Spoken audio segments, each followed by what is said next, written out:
I just want to define what crowdfunding is. A lot of people think it's this like crazy new weird term only for specific people. All it is just the pooling of funds from a lot of people a little bit at a time to raise money for something that they're all passionate about. A lot of people know that France gave the Statue of Liberty to the United States, but a lot of people don't know that they didn't give us the pedestal. And the cost of the pedestal at the time was going to be $300,000, which was a ton of money back in the day, back in the 1800s.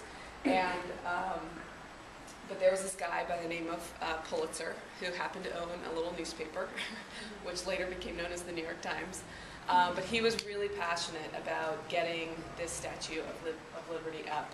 And he didn't want the fact that the government didn't have $300,000 to get in the way of that. So he took it upon himself to get the word out and use that little newspaper that later became known as the New York Times to get the word out. And they actually raised over $300,000 from thousands of people across the New York City area, all passionate about bringing the Statue of Liberty to America.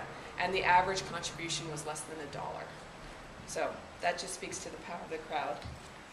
And so who is doing it now? Today, well, everyone's doing it. Nonprofits are doing it. Entrepreneurs are doing it. Musicians, artists, small businesses. We have, fashion designers in Hong Kong using Indiegogo. We have small bakeries in upstate New York that are raising their capital to get their businesses going so they don't have to go to the banks or, tap out their credit cards or refinance their home mortgages. We have artist communities that are, pre-selling work as a way to raise money to get their organizations off the ground. So we have pretty much everybody doing it. And I always say that people are like, well, who really is doing this? So we actually have all kinds of people from causes to entrepreneurs and artists. One example is this guy by the name of Pastor Marion. Most people know him as the Schindler of the Congo.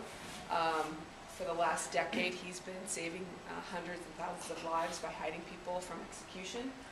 Unfortunately, earlier this year, his life came under attack where he needed a kidney transplant, but he didn't have the money to fund that. So two CNN reporters who had been covering his story took it upon themselves to take his funding needs into their own hands, and they created an Indiegogo campaign and raised over almost $50,000 to pay for him to go from the Congo to South Africa and pay for that kidney transplant.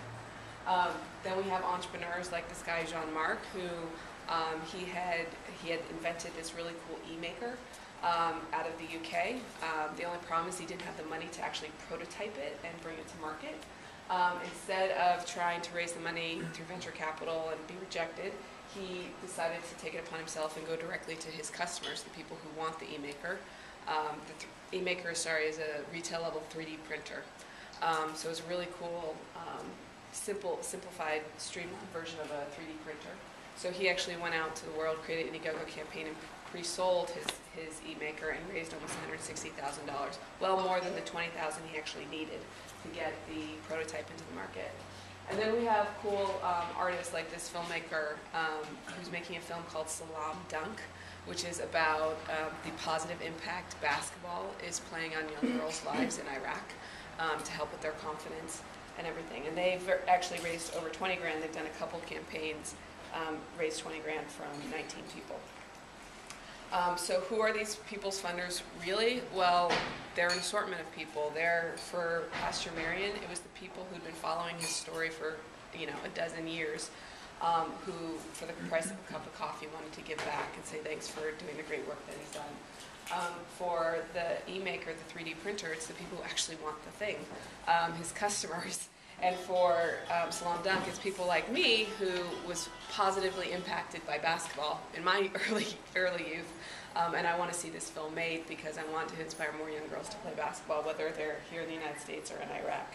So the reasons people are funding are all over the place. We actually think there's 4 reasons people fund anything in the world. The first is to do good. They just want to be a part of something and feel good about where they're spending their money. The second is they want that perk. So for the printer guy, they wanted his printer.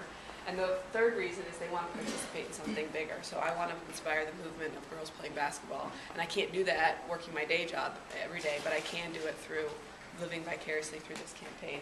There's a fourth reason that people fund, and that's for profit. But that's illegal right now, even though actually the SEC is considering changing those laws. But for now, on Indiegogo, we allow the first three.